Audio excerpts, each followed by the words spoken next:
Huni, I come to you now in an hour of need.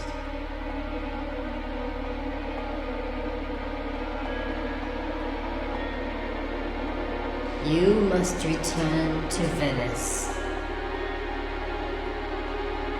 You must retrieve the book.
I began to have memories of things that I'm not sure really happened.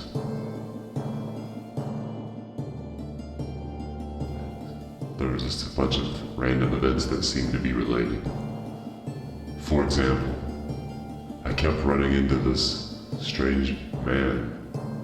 He didn't have a name. He just appeared to me in several places. My occupation took me abroad to Europe many times, expert in antiquities. But I kept running into him in Rome and Florence. In fact, it was in Florence when he handed me the book. And it's strange about that book because I had a dream the other night. And in the dream, an old man told me I had to go retrieve the book. Now, I knew what he was talking about because I took that book from that strange person that kept appearing to me, and I took it to Venice. And up at the top of the bell tower there, I left it. I took a look at what it said on the inside, and I was not sure I wanted anything to do with that. However, it was very tempting.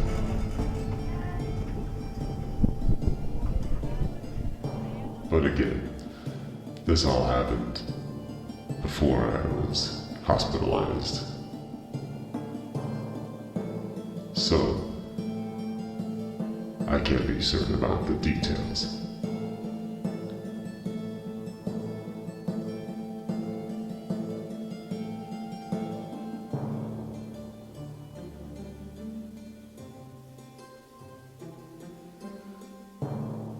Now, why was I in the hospital? Well, let's just say I was up to no good. I was an expert in antiquities, but I was also an art thief, and I lost my marbles one time in the Louvre. And I was shot.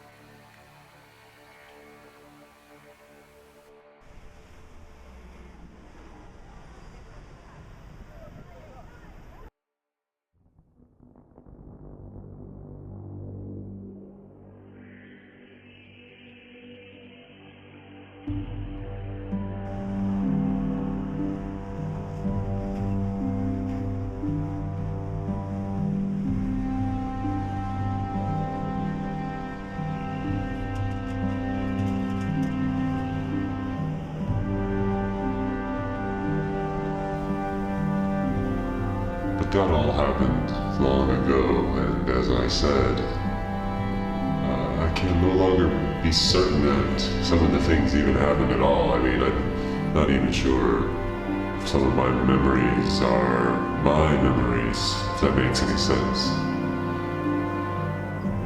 So on the start of that peculiar day, I took a walk to the museum because I like to go there to clear my head.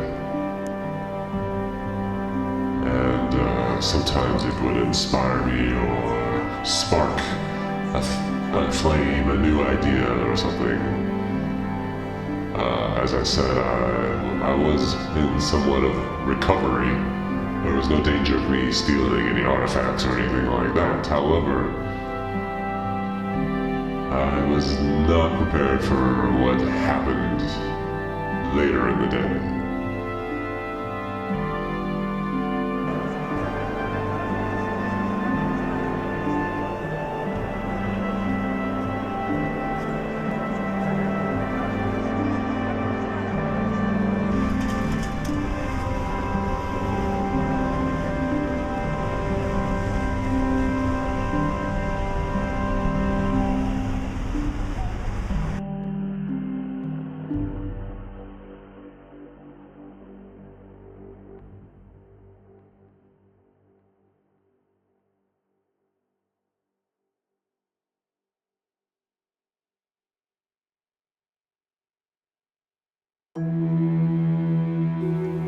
After I left the museum, I took a walk down by the river and things began to get pretty strange. I began to feel paranoid. And, well, that was when he showed up. Again.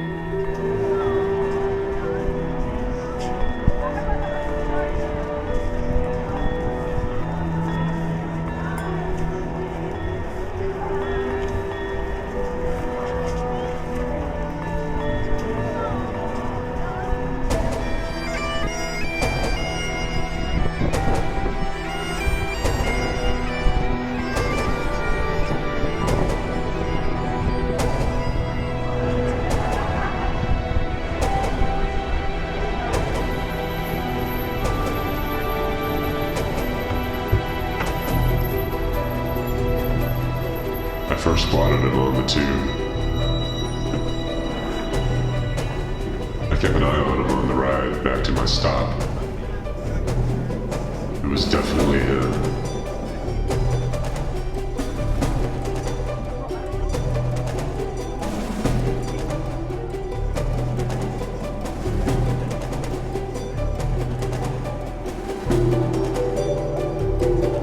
With all the chaos at the station, I thought that I managed to shake him, but in retrospect, I think he got out ahead of me. I don't know how he did it.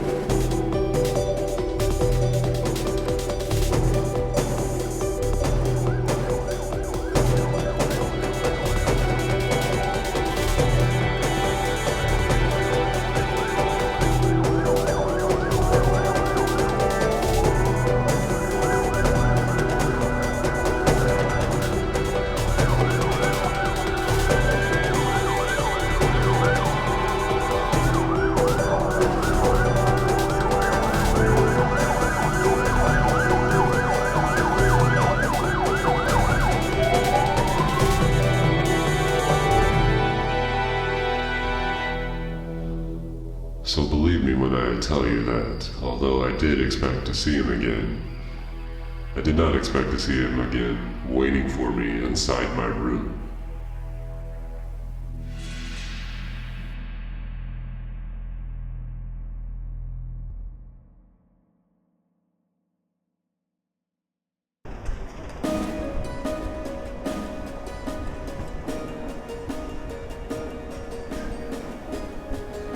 Well, he basically told me the same thing that that strange old man in that dream said to me about that book. So, got a ticket to Venice, and off I went.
If you've come this far in my narrative, then it's only fair that I come clean about a couple of things.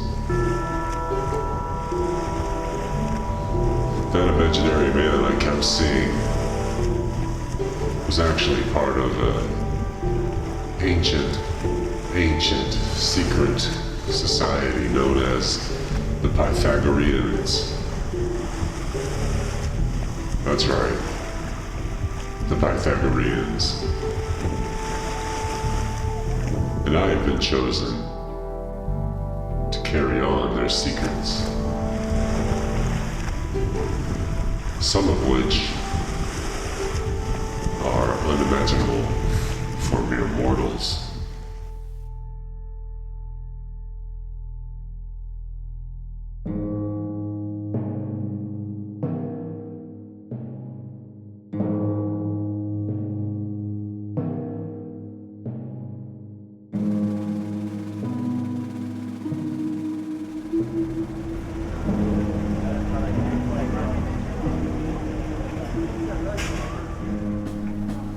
The next day I carried out the final phase of my pre-initiation. The first of which was just to remain silent about the whole thing. I told a lot of lies and made up a lot of things about things that may or may not have happened. But I didn't say a thing about the Pythagoreans to anybody. So I was going to go up to that temple at the top of that bell tower, get that book, open it, read it, the earth would shake,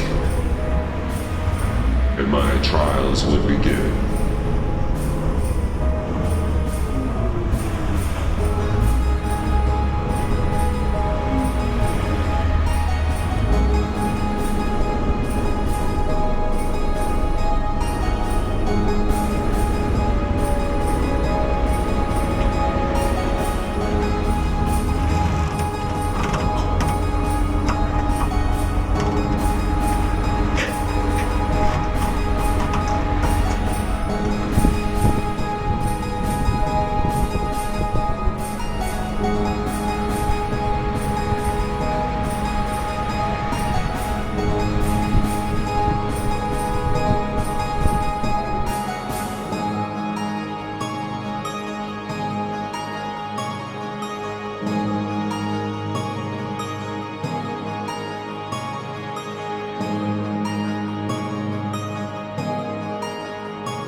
you're not even aware of it, but things are happening to your brain. That's the kind of idea in a very, very ancient way. Each thing represents something. The more time you spend just looking, you start to think, oh, what's that? Okay, that's a sheep. So what's that saying? Oh, Lamb of God who takes away the sins of the world, or Jesus was the sacrificial lamb, or the doves, peace, all the sort of the things you know, but there's all sorts of things going on. So if you just spend a little bit of time looking at all the images, it's really interesting how much you actually know and you don't realise. And as I said, the starry sky is just incredible. See how that makes you feel. We're the next people to go inside.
Couple of minutes, we're going to start our guided tour through the most important building, through the most important place. Wait, where are you? Working, yes. How are you working the headsets? Okay, good. Why is this staircase called the giant staircase? I have no idea. We have two big colossal statues at the top. All the important rooms we're going to reach very soon. Just looking, I think we have other two headsets that are probably working. Working, yes? How are you working? Yeah, I'm coming.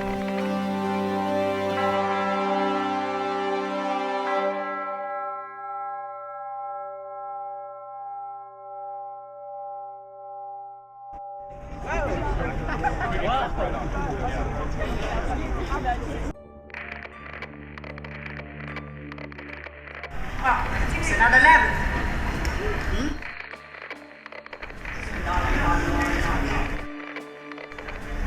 God divides darkness and light. God touches him. I'm sorry, we don't have the message because it's written in the code. The Genesis, the creation, God, he remembers. That's what you have to believe.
course, I passed that portion of the initiation with flying colors.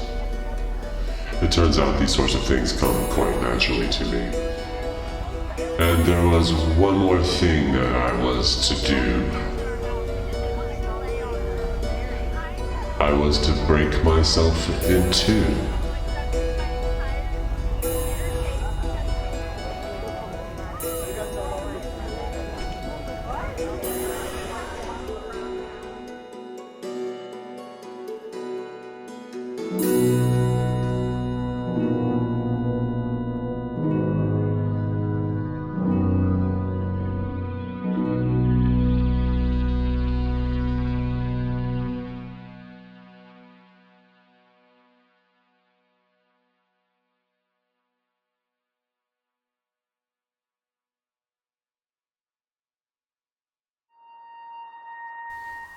In the early 1200s, St. Francis was said to appear to St. Anthony in Arles, France, when he was known to be in Assisi at the same time. The secret of his miracle was no secret to the Pythagoreans. Two bodies, one mind. That was the secret. And the machinery to make this happen lay just below the earth, in Assisi and in many other spots located throughout the planet.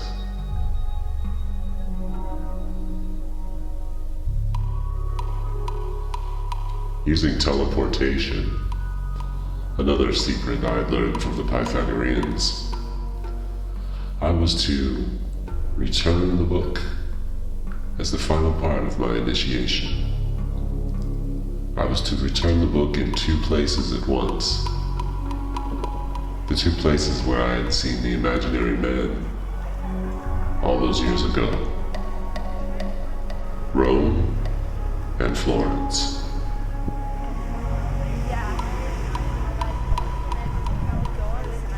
I wish I had savored those last moments before I bilocated, because things would never be the same again.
that's how we got to where we are today. You see, the other me, well, he got away. He figured out a way to separate. We were supposed to return to one body. And I have no idea where he's gotten off to.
Needless to say, my Pythagorean friends were none too happy with the turn of events. I assured them that I had looked everywhere I could think of to find myself, but I had come up empty-handed. On the plus side, they seemed pretty certain that the other me would eventually forget all the secrets and all of his memories as well. His mind would run out like a battery. However, we didn't need countless numbers of mindless Dr. Harold Einhorns popping up across the planet.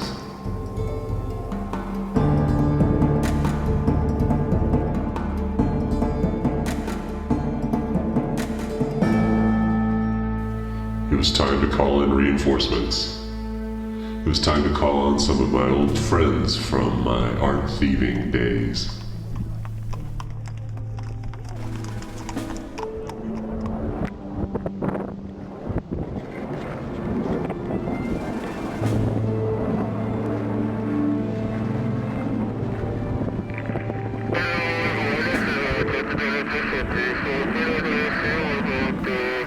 Yeah, it's really me.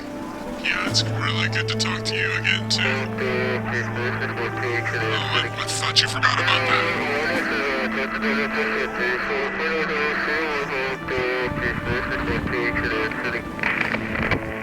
What if I told you there was more than one of me now?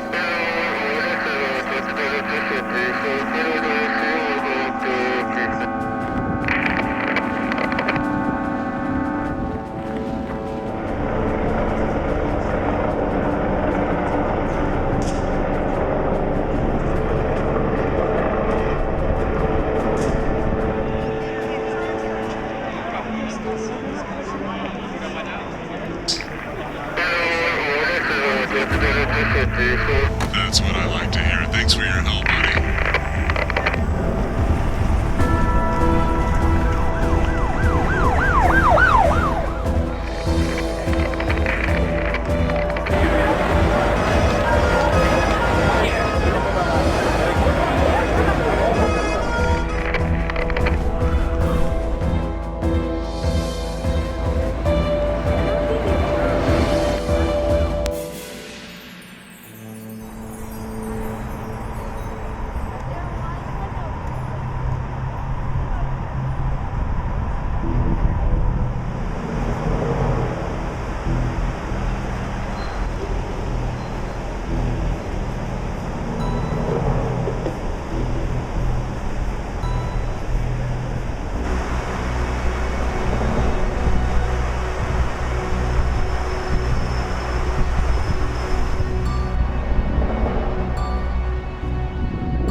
seemed pretty certain that the other me would eventually forget all the secrets and all of his memories as well. His mind would run out like a battery.